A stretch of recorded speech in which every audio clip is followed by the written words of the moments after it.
3 pekan berlalu, misteri tewasnya diplomat Kementerian Luar Negeri Arya Daru Pangayunan mendekati kesimpulan. Senin, Polda Metro Jaya melakukan gelar perkara dengan menghadirkan sejumlah saksi dan ahli untuk mengungkap tewasnya Daru.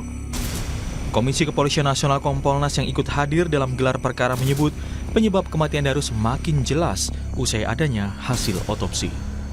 Ya, sebagai satu rangkaian proses yang dilakukan, proses hari ini dengan adanya hasil otopsi tadi, itu semakin jelas penyebab kematiannya. Kalau kemarin peristiwanya terang, penyebab kematiannya belum, karena hasil otopsinya belum. Nah, saat ini kemarin peristiwanya sudah terang, dan tadi semakin terang, ya, habis itu penyebab kematiannya juga semakin udah jelas gitu. Tinggal diumumin aja sama Polda Metro. Selain hasil otopsi, sejumlah barang bukti yang ditemukan juga dibahas bersama ahli dalam gelar perkara. Meski sejumlah barang milik Daru yang sempat hilang sudah ditemukan, seperti tas miliknya, masih ada ponsel yang belum diketahui keberadaannya. Namun, polisi menyebut hal itu tidak menghambat pengungkapan fakta yang terjadi. Dari penyelidik menyatakan bahwa dengan hilangnya walaupun handphone dikasih itu hilang,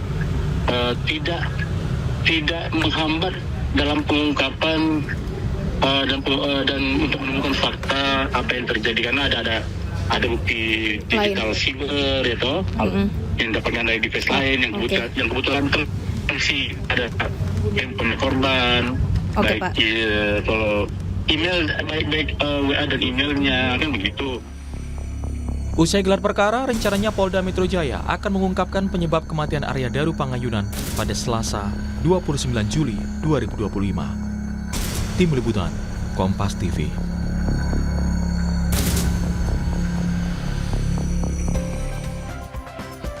Terima kasih Anda masih bersama kami dalam Sapa Indonesia Pagi. Saudara, usai gelar perkara kemarin, misteri tewasnya diplomat Kementerian Luar Negeri Arya Daru Pangayunan mulai terang benderang. Hari ini, Selasa, rencananya Polda Metro Jaya akan merilis penyebab pasti kematian Arya Daru. Dan pagi ini kita akan membahasnya dengan sejumlah narasumber, di antaranya sudah hadir di studio.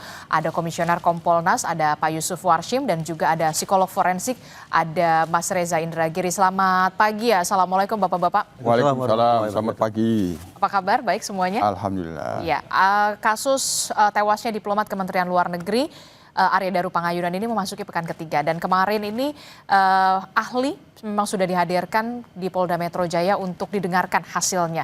Termasuk juga Kompolnas juga hadir melalui Pak Khoirul Anam. Jadi apa sebenarnya yang kemudian dibahas kemarin dan sudah dikatakan sudah secara terang benderang nih kasus ini tinggal diumumkan saja.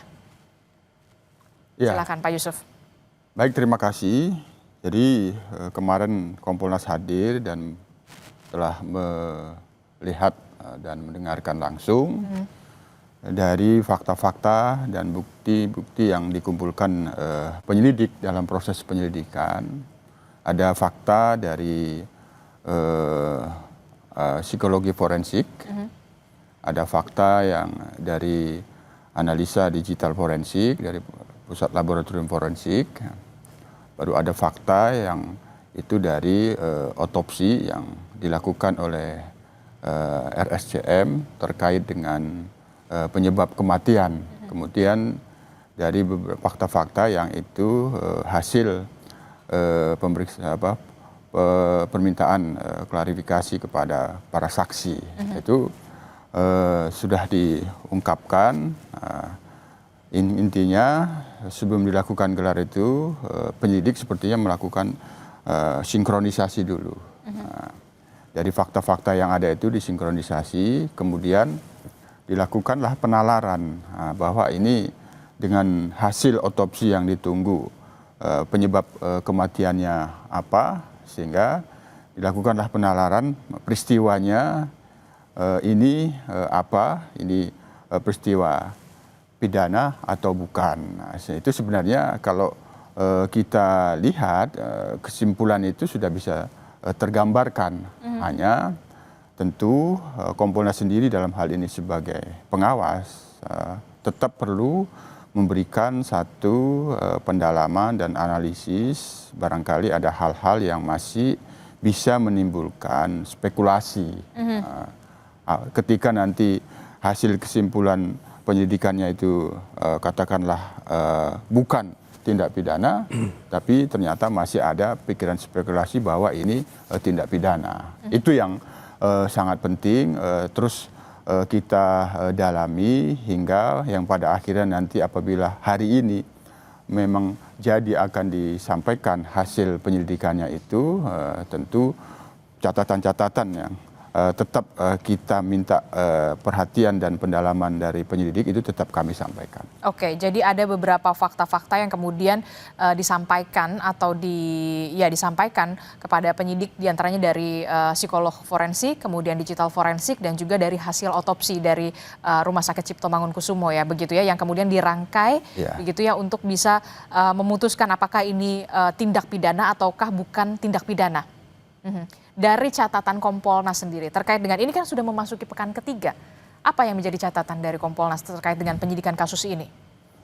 Catatan kita memang dan itu setuju bahwa proses penyelidikan ini penuh kehati-hatian dan dituntut kecermatan. Penuh kehati-hatian dan kecermatan. Mengapa demikian? Karena di dalam memberikan penjelasan nantinya terkait dengan hasil penyelidikan itu bahwa kesimpulan daripada hasil penyelidikan itu bisa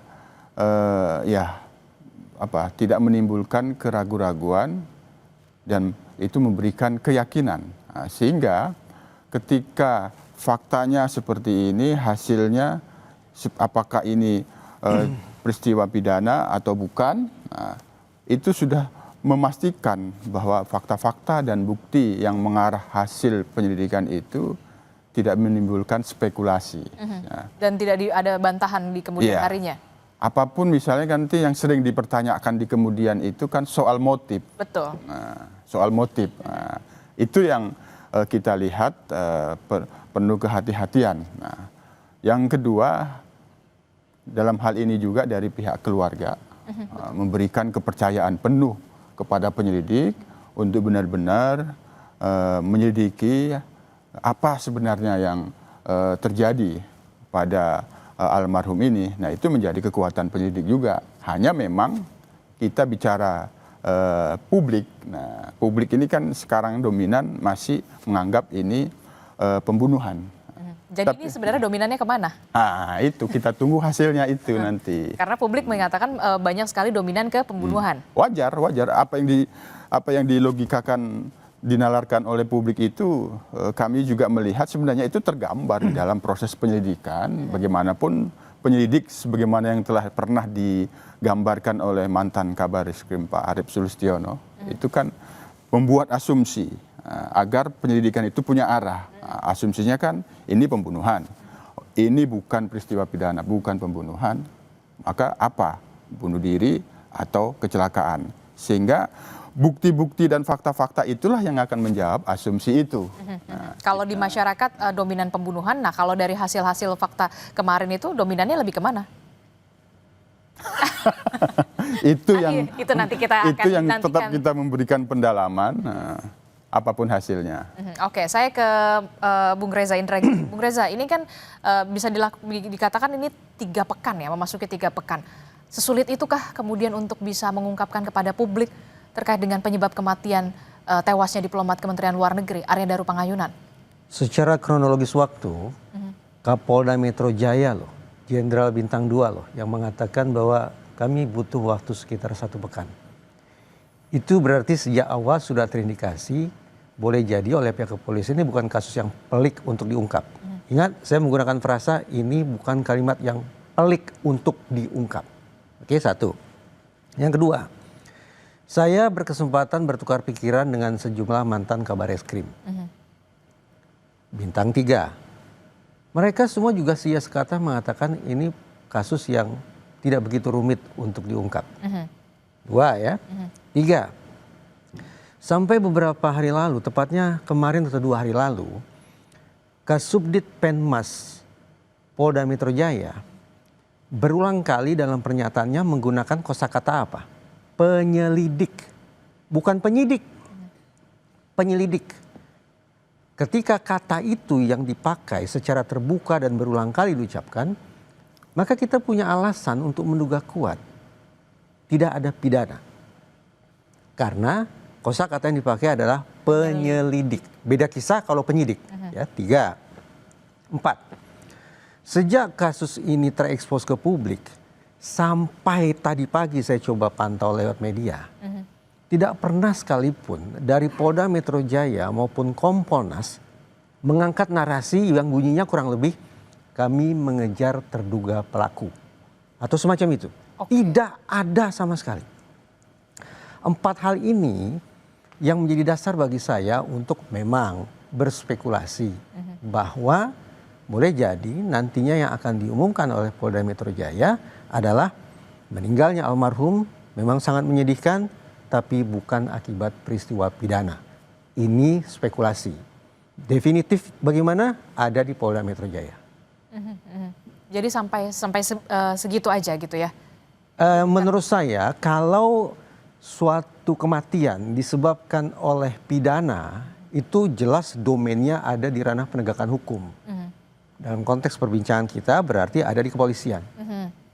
Tapi kalau seseorang siapapun itu meninggal akibat bukan pidana, sesungguhnya masalahnya keluar dari kantor polisi. Oke, kalau misalkan ini bukan tindak pidana dan Anda juga mengatakan beberapa Kapolda mengatakan ini tidak sesulit itu, kemudian Kabar Reskrim juga mengatakan tidak sesulit itu. Lalu kenapa kemudian publik seakan-akan dibuat berspekulasi ini begini segala macam gitu. Apa yang kemudian membuat rasanya kok ya lama sekali begitu untuk menentukan suatu penyebab kematian Arya Daru Pangayunan?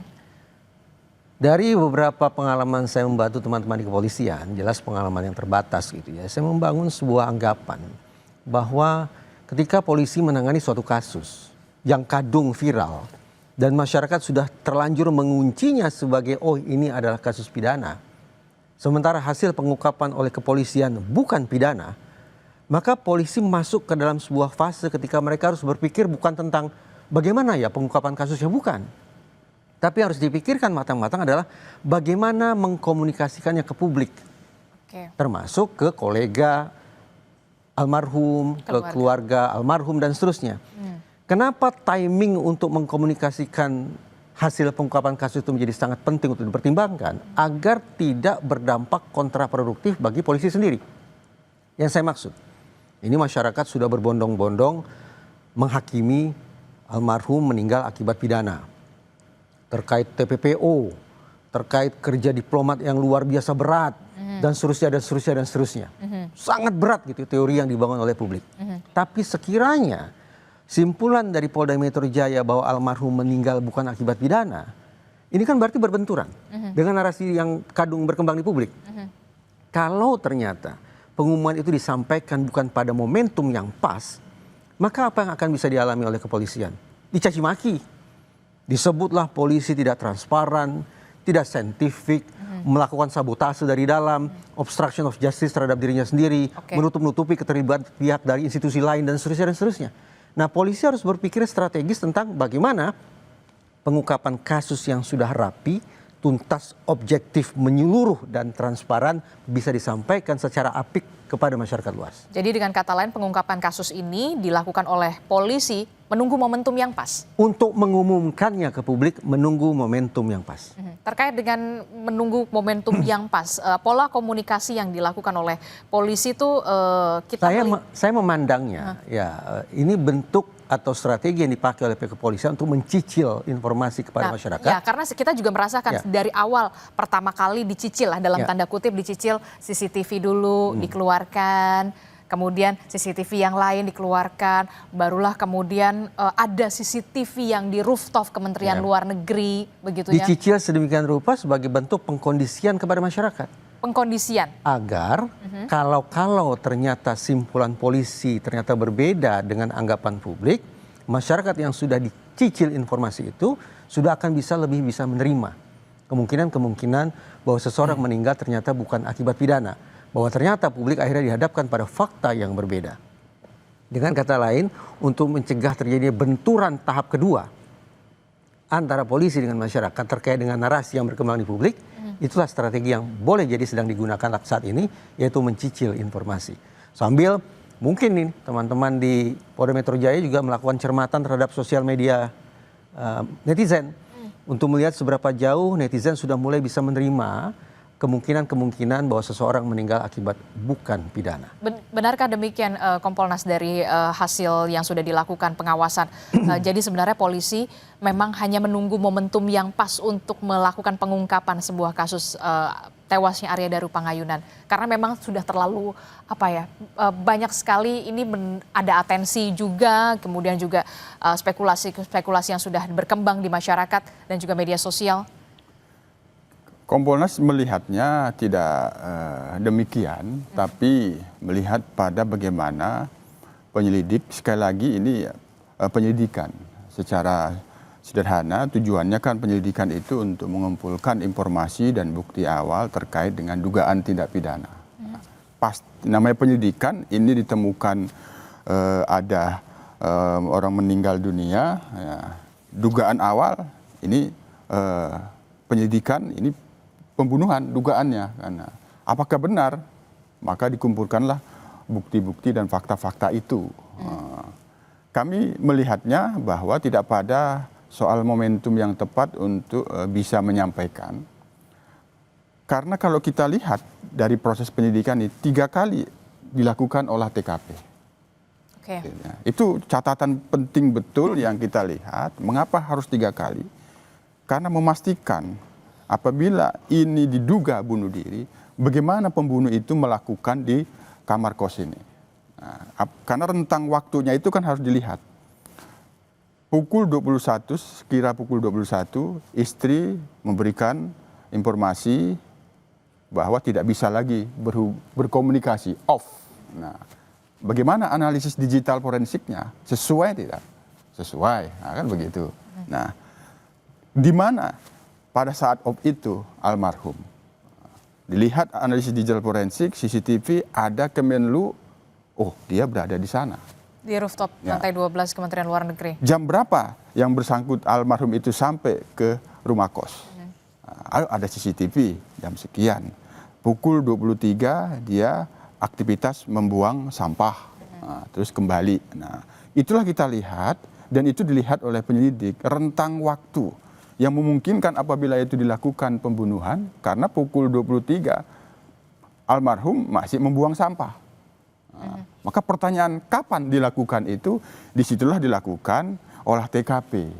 Apabila ada pembunuh yang masuk ke dalam kamar itu, dari mana dia masuk? Dilihat plafon, kamar mandi rapi. Hanya 2, pintu atau jendela. Karena jendela bisa dibuka. Nah, itulah dilakukan olah TKP, sehingga kami pun tetap memberikan catatan ketika kita coba jelaskan fakta-fakta ini kepada beberapa teman-teman kriminolog, memang dia terbagi 2. Ini ada pembunuhan, ini bukan. Nah, melihat fakta-fakta itu. Tapi di dalam penalarannya, rentang waktu. Kapan almarhum meninggal dunia, disebabkan apa, disitulah fakta itu yang akan dinalarkan, ini bukan pembunuhan, ini pembunuhan.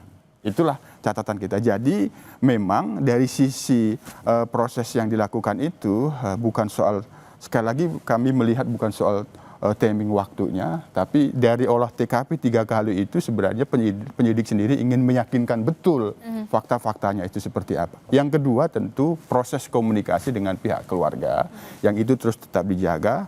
Apa yang diinginkan oleh keluarga itu terus dijaga oleh pihak penyidik, sehingga kita terkesan memang seolah-olah lambat memberikan informasi, tapi kami sendiri sebagai pengawas tentu terus mendorong agar ada update, termasuk proses, termasuk fakta-fakta apa yang penting untuk dikumpulkan. Maka itulah kami ke Jogja. Kami Jogja bertemu dengan keluarga, memberikan satu pendalaman terhadap proses yang sudah dilakukan oleh penyidik, sehingga itu yang kita sampaikan. Sehingga apa yang kami sampaikan itu sebenarnya mendorong pihak penyidik sendiri secara bertahap menyampaikan kepada publik, termasuk tentang rooftop itu kan kami juga sudah menyebut di awal di wawancara beberapa media. Apakah itu benar? Saya katakan benar. Ada rekaman CCTV yang itu ada di rooftop, hanya yang perlu dianalisis dan dinalarkan apa aktivitasnya. Nah, yang itu itu yang bisa kemudian menggambarkan fakta apa di situ. Nah, itu yang kemudian jadi pertanyaan saya begitu kan. Ini berkomunikasi terakhir jam 9, kemudian off, tidak ada komunikasi, barulah kemudian muncullah CCTV di rooftop Kementerian Luar Negeri begitu ya, yang dikatakan bahwa Arya Daru Pangayunan berada di rooftop di lantai 12 kalau tidak salah, dan ditemukan tas berisi rekam medis dan juga belanjaan Arya Daru. Apa dari sisi psikolog forensik yang bisa dibaca dari sini? Tapi jangan dijawab dulu, Mas Reza. Temukan jawabannya usai jeda. Tetaplah bersama kami di Sapa Indonesia Pagi. Kami akan segera kembali.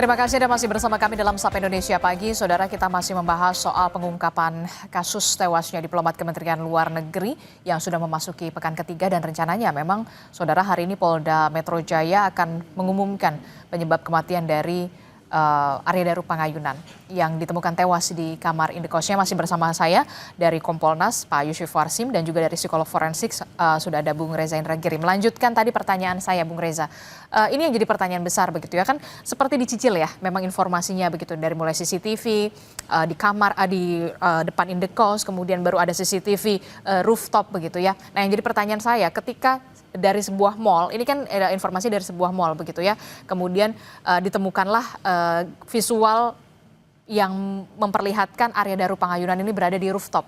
Ditemukan juga rekam medis di dalam tas, dan juga telepon seluler yang sampai saat ini belum ditemukan. Padahal di awal penyelidikan polisi mengatakan tidak ada barang berharga korban yang hilang. Apa yang bisa Anda baca dari sini dari sisi psikolog forensik? Terkait dengan keberadaan almarhum di rooftop, memang berulang kali di wilayah Jakarta ini terjadi peristiwa orang menghabisi hidupnya sendiri dengan cara melompat dari tempat tinggi. Memori kita berisi kenangan-kenangan tentang hal itu. Karena itu ketika kemudian publik menyaksikan ada sebuah tayangan berikutnya, yaitu tentang almarhum berada di rooftop, maka masyarakat pun serta-merta mengasosiasikan tayangan tersebut dengan ingatan yang sudah ada sebelumnya. Yaitu muncul pemikiran, adakah kemungkinan ini merupakan gambaran tentang seseorang yang sedang berencana, berencana untuk mengakhiri hidupnya dengan cara melompat dari tempat tinggi. Saya katakan pemikiran semacam itu masuk akal. Tetapi saya selalu mengatakan begini ke teman-teman di kepolisian, untuk menarik sebuah simpulan definitif apakah seseorang meninggal akibat bunuh diri atau bukan, tidak cukup hanya dengan melihat unsur P atau plan atau perencanaan saja. Tapi ada 4 unsur yang harus kita takar secara terukur sehingga simpulannya sinkron atau tidak. 4 unsur itu adalah IPAD, IPAD atau iPad. P sudah kita singgung. Bagaimana orang yang tindak tanduknya di atas rooftop bisa saja ditafsirkan sedang berencana untuk mengakhiri hidupnya. Tapi mari kita mundur ke I, ideas, pemikiran. Tercermin lewat perkataan, perbincangan, posting di media sosial, di WhatsApp, ataupun narasi-narasi lainnya. Kalau sekiranya narasi atau ideas itu gelap, mengirim pesan-pesan tentang mengakhiri hidup dan sejenisnya, maka sudah ada unsur penguat bagi kita untuk menarik simpulan, oke, boleh jadi kemungkinan ini adalah keputusan untuk mengakhiri hidup sendiri. Sudah I, sudah P. Kita pindah ke A, action. Faktanya, almarhum ternyata tidak melompat dari tempat tinggi. Tetapi ditemukan dalam kondisi yang menyedihkan, mengenaskan sedemikian rupa. Berarti sudah ada satu unsur yang tidak sinkron dengan unsur lainnya. Yaitu A tidak sinkron dengan P-nya. Nah, masuk ke unsur yang keempat, yaitu death. Death, kematian. Ini yang perlu ditarik simpulan, apakah ini kematiannya kapan, dan seterusnya, dan seterusnya. Yang ini saya katakan akhirnya begini. Kalau IPAD tadi itu sinkron satu sama lain, maka secara terukur kita bisa menarik sebuah simpulan bahwa seseorang meninggal akibat bunuh diri. Tapi kalau antar 4 unsur tersebut tidak sinkron, bahkan mungkin kontradiktif satu sama lain, maka kita memang harus mengecek ulang apakah dugaan tentang bunuh diri ini harus kita definitifkan atau justru harus kita bandingkan dengan kemungkinan situasi lainnya yang menyebabkan seseorang bisa kehilangan nyawa. Untuk IPAD ini menurut Anda dari kasus Arya Daru Pangayunan ini sinkron semuanya? Itu yang tidak jelas. Kita pindah ke perbincangan tentang handphone. Menurut saya handphone perlu didapat untuk apa? Untuk membaca pesan-pesan seperti apa yang barangkali sudah dilakukan oleh almarhum dengan entah itu keluarga atau dengan teman atau siapapun guna menangkap ideas, yaitu pemikiran, narasi, perbincangan, posting yang bernuansa gelap atau semacamnya. Kalau handphone tidak bisa ditemukan, maka ya kita harus mengandalkan cara lain. Mewawancara keluarga kah? Atau dengan melakukan pembongkaran secara elektronik yang barangkali bisa dilakukan oleh teman-teman di kepolisian untuk menangkap atau ideas yang ada pada diri almarhum menjelang ditemukan dalam kondisi semenyedihkan itu. Jadi menurut Anda dengan hilangnya telepon genggam atau handphone milik Arya Daru ini bukan rujukan terakhir dan pertama, tapi kemudian juga bisa ada alternatif lainnya untuk bisa kemudian mencari tahu sebenarnya apa perbincangan terakhir. Yang saya sampaikan ini kan sesungguhnya bicara tentang profiling atau otopsi psikologis. Otopsi psikologis itu bisa dilakukan dengan pemeriksaan dokumen, pemeriksaan jejak-jejak komunikasi, atau juga dilakukan dengan cara memeriksa orang-orang dekat yang dianggap tahu tentang keseharian, kehidupan, kekhasan, problematika hidup dan sejenisnya yang ada pada diri seseorang yang meninggal dunia. Nah, kalau profiling ini bisa dilakukan secara utuh, maka mudah-mudahan otopsi psikologisnya akan bisa berkontribusi memperkuat hasil otopsi oleh kedokteran. Oke, kalau menurut Anda dari teori yang IPAD ini ada ketidaksinkronan begitu ya, masih absurd lah ibaratnya begitu ya. Nah, kalau menurut Anda dari penilaian Anda psikolog forensik, ini lebih dominan kemana arahnya? Saya tidak hanya meninjau dari sisi IPAD ya, tapi saya di segmen sebelumnya juga mencoba menakar pernyataan sekian banyak pemangku jabatan atau pemegang otoritas yang legitimate untuk saya simak pendapatnya. Yang ingin saya katakan, kemungkinan almarhum meninggal dalam situasi natural atau alami tampaknya bisa kita kesampingkan. Kenapa? Karena ya almarhum ditemukan dalam kondisi sedemikian rupa. Dan kita tentu bersepakat itu bukanlah kondisi yang secara natural atau alami dialami oleh orang yang meninggal dunia. Satu, berarti kita kesampingkan kemungkinan yang natural. Yang kedua, kemungkinan bahwa almarhum meninggal akibat perbuatan orang lain. Saya menggunakan frasa akibat perbuatan orang lain, bukan pembunuhan. Bagaimana kemungkinannya? Kemungkinan selalu ada. Tetapi bukankah Polda Metro Jaya dan Kompolnas sendiri yang mengatakan, tadi sudah diilustrasikan oleh Pak Yusuf, yang memandu cara kita berpikir untuk tampaknya kemungkinan tentang almarhum meninggal akibat perbuatan orang lain pun bisa dikesampingkan. Sidik jari yang ditemukan hanya satu. Plafon tidak ada tanda-tanda dijebol atau dirusak. Pintu dalam kondisi terkunci dari dalam, kunci berlapis. Benar bahwa kemudian jendela dibuka, dicongkel, tapi oleh siapa? Oleh petugas kos. Kamera CCTV tidak menampakkan sesuatu yang mencurigakan. Penjaga kos patroli berulang kali tidak melihat ada sesuatu yang janggal. Saksi sesama penghuni rumah juga tidak mendengar ada kegaduhan atau semacamnya pada malam itu. Semua itu sekali lagi memandu kita untuk berpikir bahwa kemungkinan almarhum meninggal akibat perbuatan orang lain tampaknya juga bisa dikesampingkan. Sudah dua yang bisa dikesampingkan. Alhasil sekarang tinggal dua lagi. Yaitu almarhum meninggal akibat keputusannya sendiri untuk mengakhiri hidupnya, ataukah almarhum meninggal akibat kecelakaan. Menurut Anda dari dua ini yang paling possibility? Saya memilih untuk menunggu pengumuman resmi saja dari pihak Oke, kepolisian. baik. Tapi saya lebih nyaman untuk mengatakan begini. Karena begini Mbak Dis, dari 4 situasi yang saya sebut tadi, yang pidana cuma satu, yaitu meninggal akibat perbuatan orang lain.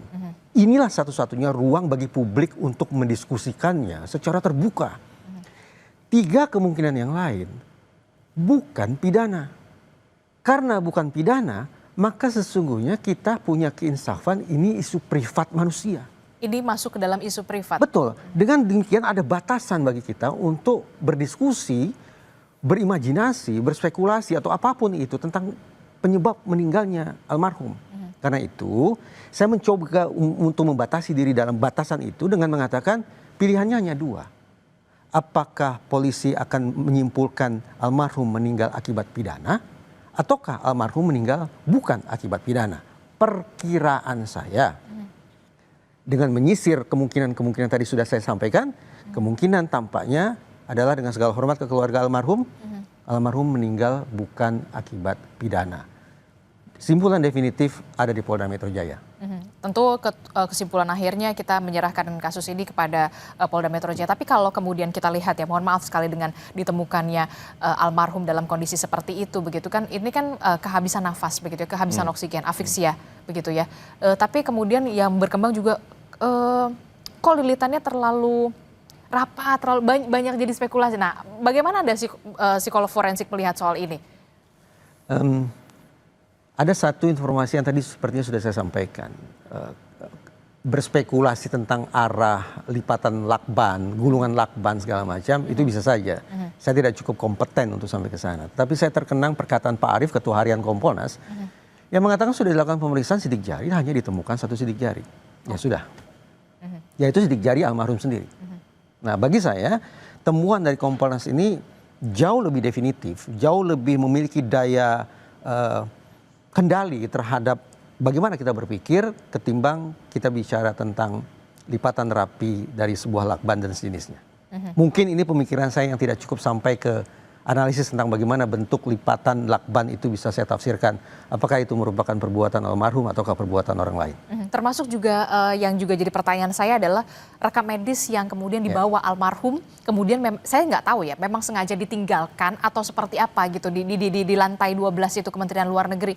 Itu yang kemudian jadi pertanyaan juga besar bagi kita semua selanjutnya. Menurut Anda dari sisi psikolog forensik bagaimana? Oke, tadi ada dugaan rencana untuk mengakhiri hidup begitu ya. Tapi kemudian kenapa kemudian ada juga rekam medis di sana? Saya juga tidak memiliki kemampuan untuk menafsirkan apa sesungguhnya makna barang yang ada di rooftop itu. Apakah ditinggal ataukah tertinggal? Apakah rekam medis itu justru bisa membantu kita untuk melakukan otopsi psikologis misalnya dengan melacak riwayat kesehatan almarhum? Kemungkinan itu selalu ada. Oke, Pak Yusuf Warshim, soal penemuan rekam medis, apakah ini juga sudah dikomunikasikan juga ke keluarga almarhum Arya Daru? Ya, apapun komunikasi yang terjadi antara penyelidik dengan pihak keluarga sejauh ini cukup aktif, sehingga perkembangan fakta-fakta yang didapatkan kami lihat selalu diupdate untuk memberikan semacam kepercayaan, karena kekuatan utamanya kan ada pada keluarga. Beda kalau keluarga sendiri itu sudah dari awal menganggap ini bukan meninggal sendiri tapi ini pembunuhan, nah, gitu. Itu beda lagi itu. Nah. Tapi karena keluarga ini memberikan kepercayaan penuh kepada penyelidik, apapun hasilnya mereka akan terima, tapi kan penyidik selalu memberikan informasi, termasuk ya barang-barangnya. Nah, terkait dengan yang di rooftop itulah bagian dari itu kan fakta. Itu kan disinkronkan, mengapa ditinggal atau sengaja ditinggal, begitu. Itu bagian dari fakta. Nah, kita lihat penyelidikan ini memang melibatkan apa yang dimaksud oleh Bang Reza itu terkait dengan otopsi forensik. Itu kan dilakukan dan itu ke belakang dia, ke belakang. Pada saat mereka melihat ke belakang itu membutuhkan juga fakta-fakta yang bisa dikemukakan dari analisis digital forensik. Nah, apa yang ada dalam digital almarhum yang itu bisa menerangkan fakta-fakta yang itu bisa menjadi informasi untuk dilakukan otopsi psikologi forensik oleh Apsipor. Itu cukup panjang itu, menarik ke belakangnya. Sampai ke tahun 2013, kalau ingatan saya. Sampai ke belakang. Informasi yang dilakukan analisis sehingga dari 2013 itu bisa digambarkan bagaimana sebenarnya almarhum ini.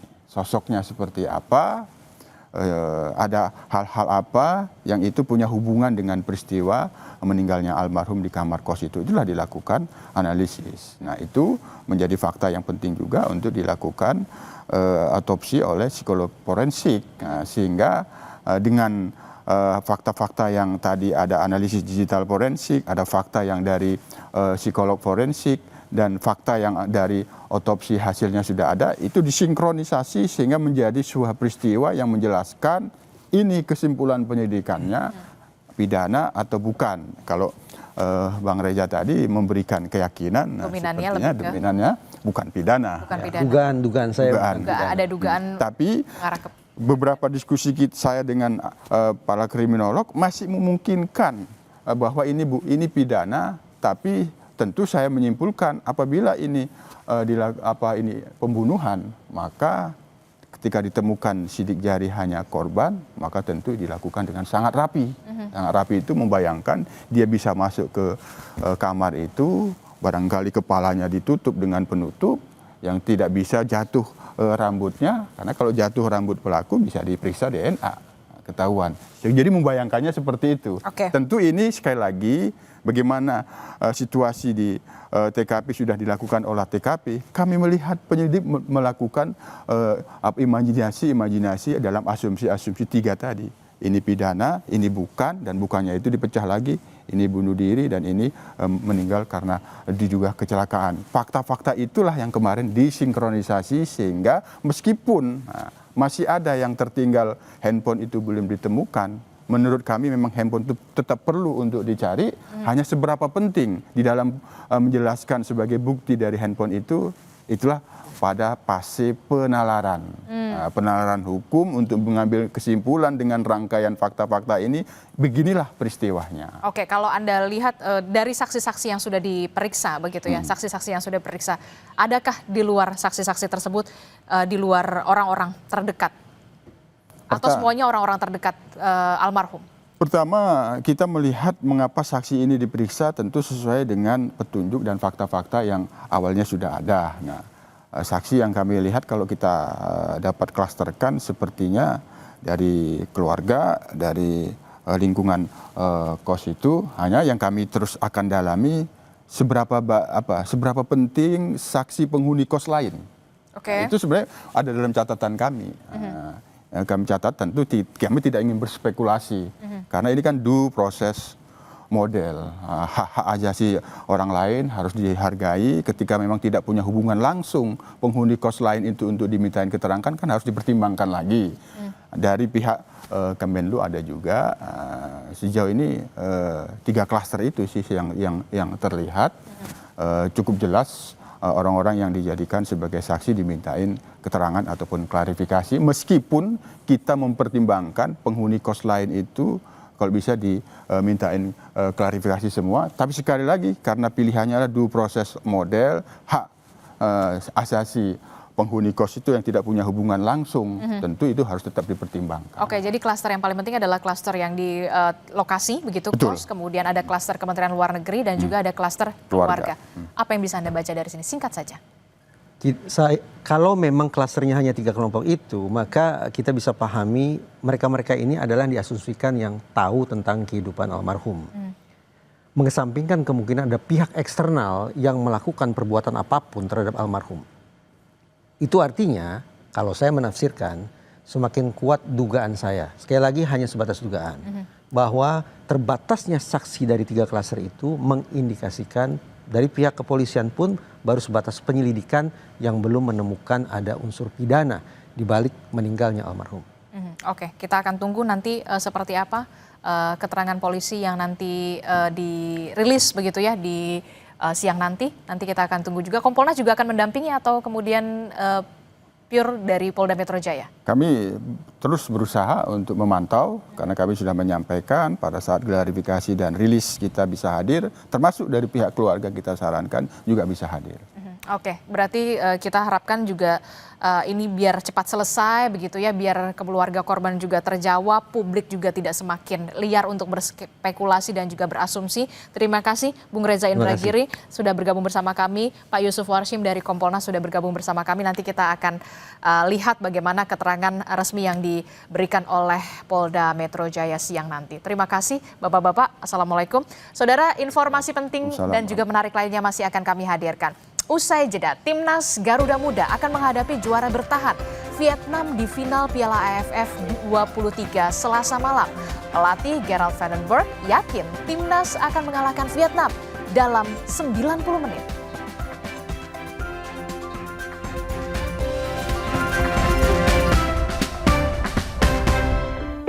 PT PLN Persero Unit Induk Pembangunan Sulawesi berkomitmen dalam menjalankan transisi energi untuk mendukung tercapainya net zero emission dengan menghadirkan infrastruktur berbasis EBT di Sulawesi yang selaras dengan RUPTL 2025-2034. Hal ini menjadi wujud kesiapan PLN dalam memenuhi kebutuhan listrik masyarakat serta pelaku industri dalam menyediakan pasokan listrik yang andal, berkelanjutan, dan ramah lingkungan. Keberhasilan pengoperasian PLTM Galuwu 40 MW dan sistem kelistrikan 150 kV yang dibangun oleh PT PLN Persero Unit Induk Pembangunan Sulawesi membawa dampak signifikan terhadap perekonomian Kabupaten Banggai. Tercatat per Mei 2025, realisasi pendapatan daerah telah mencapai 700 miliar. Pembangunan PLTMG ini sekaligus menjadi langkah dedesialisasi dengan memanfaatkan potensi gas melimpah di Kabupaten Banggai. PT PLN Persero Unit Induk Pembangunan Sulawesi dukung perekonomian UMK lokal dengan memberikan bantuan kepada kelompok tani Kopsi Batui di Kabupaten Banggai berupa alat pendukung proses produksi kopi yang mampu meningkatkan kualitas dan kuantitas kopi serta hak pengelolaan kebun kopi di bawah jaringan transmisi 150 kV dan di sekitar proyek pembangunan PLTM Galuwu 40 MW. Bantuan ini menjadi contoh nyata kepedulian PLN untuk rakyat. PT PLN Persero Unit Induk Pembangunan Sulawesi membuka pintu bagi media untuk berkunjung ke PLTM Galuwu 40 MW yang berlokasi di Kabupaten Banggai, Sulawesi Tengah sebagai bentuk keterbukaan PLN untuk rakyat dalam perkembangan operasional PLTM Galuwu yang menggunakan teknologi mesin Rolls-Royce dengan konfigurasi 5x8 MW. Infrastruktur yang dibangun untuk menggantikan PLTD yang merupakan upaya dari PLN dalam mendukung swasembada energi. Simpan di tempat yang kotor. Jujur takut, bersih nggak ya untuk anak